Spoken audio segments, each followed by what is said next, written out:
அதிகாரம் 30.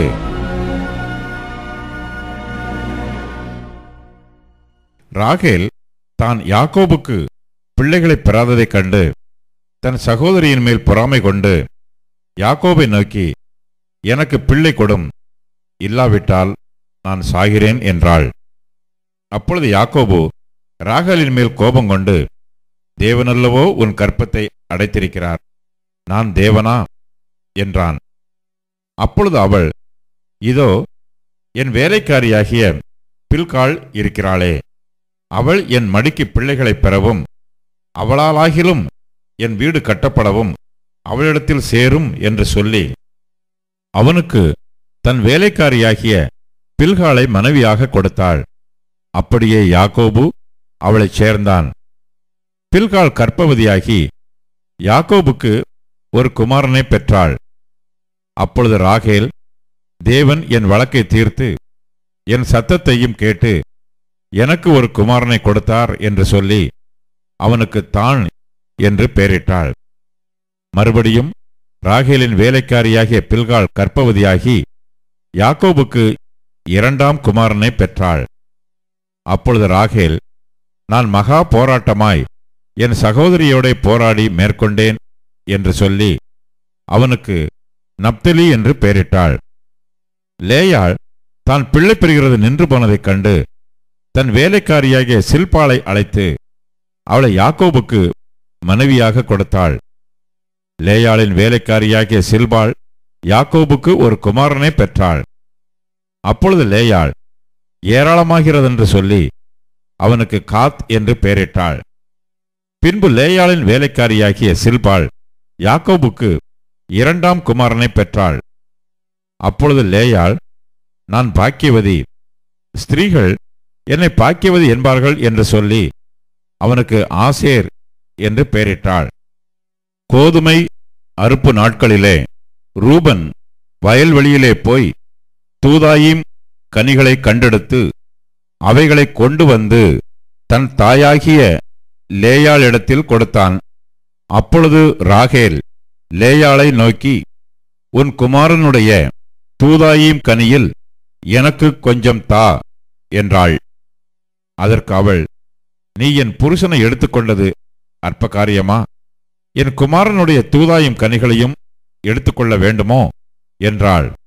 அதற்கு ராகேல், உன் குமாரனுடைய தூதாயும் கனிகளுக்கு ஈடாக இன்று இரவு அவர் உன்னோடே சயனிக்கட்டும் என்றாள்.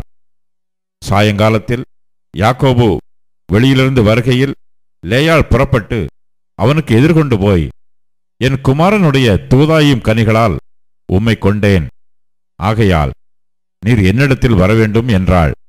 அவன் அன்று இரவு அவளோட சயனித்தான். தேவன் லேயாளுக்கு செவி கொடுத்தார். அவள் கர்ப்பவதியாகி யாக்கோபுக்கு ஐந்தாம் குமாரனை பெற்றாள். அப்பொழுது லேயாள், நான் என் வேலைக்காரியை என் புருஷனுக்கு கொடுத்த பலனை தேவன் எனக்கு தந்தார் என்று சொல்லி அவனுக்கு இசக்கார் என்று பெயரிட்டாள். அப்புறம் லேயாள் கர்ப்பவதியாகி யாக்கோபுக்கு ஆறாம் குமாரனை பெற்றாள். அப்பொழுது லேயாள், தேவன் எனக்கு நல்ல ஈவை தந்தார், என் புருஷனுக்கு நான் 6 குமாரரை பெற்றபடியால் இப்பொழுது அவர் என்னுடனே வாசம் பண்ணுவார் என்று சொல்லி அவனுக்கு செபுலோன் என்று பெயரிட்டாள். பின்பு அவள் ஒரு குமாரத்தியையும் பெற்று அவளுக்கு தீனாள் என்று பெயரிட்டாள். தேவன் ராகேலை நினைத்தருளினார். அவளுக்கு தேவன் செவி கொடுத்து அவள் கற்பந்தரிக்கும்படி செய்தார். அவள் கர்ப்பவதியாகி ஒரு குமாரனை பெற்று தேவன் என் நிந்தையை நீக்கிவிட்டார் என்றும் இன்னும் ஒரு குமாரனை கர்த்தர் எனக்கு தருவார் என்றும் சொல்லி அவனுக்கு யோசேப்பு என்று பெயரிட்டாள்.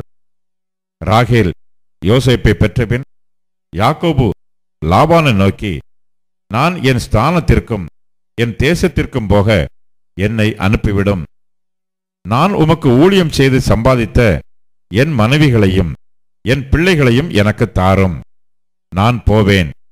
நான் உம்மிடத்தில் சேவித்த சேவகத்தை நீர் அறிந்திருக்கிறீர் என்றான். அப்பொழுது லாபான், உன் கண்களில் எனக்கு தயவு கிடைத்ததே யானால் நீ இரு, உன் நிமித்தம் கர்த்தர் என்னை ஆசீர்வதித்தார் என்று குறிப்பினால் அறிந்தேன். உன் சம்பளம் இன்னதென்று எனக்குச் சொல், நான் அதை தருவேன் என்றான். அதற்கு அவன், நான் உம்மை சேவித்த விதமும் உம்முடைய மந்தை என்னிடத்தில் இருந்த விதமும் அறிந்திருக்கிறீர். நான் வருமுன்னே உமக்கு இருந்தது கொஞ்சம், நான் வந்தபின் கர்த்தர் உம்மை ஆசீர்வதித்ததினால் அது மிகவும் பெருகியிருக்கிறது. இனி நான் என் குடும்பத்துக்கு சம்பாத்தியம் பண்ணுவது எப்பொழுது என்றான். அதற்கு அவன், நான் உனக்கு என்ன தர வேண்டும் என்றான். யாக்கோபு, நீர் எனக்கு ஒன்றும் தர வேண்டியதில்லை. நான் சொல்லுகிறபடி நீர் எனக்கு செய்தால் உம்முடைய மந்தையை திரும்ப மேய்த்து காப்பேன். நான் இன்றைக்கு போய் உம்முடைய மந்தைகளையெல்லாம் பார்வையிட்டு அவைகளில் புள்ளியும் வரியும் கருப்புமுள்ள செம்மறி ஆடுகளையும் வரியும் புள்ளியும் உள்ள வெள்ளாடுகளையும் பிரித்து விடுகிறேன். அப்படிப்பட்டவை இனி எனக்கு சம்பளமாயிருக்கட்டும். அப்படியே இனிமேல் என் சம்பளமாகிய இவற்றை நீர் பார்வையிடும்போது என் நீதி விளங்கும்.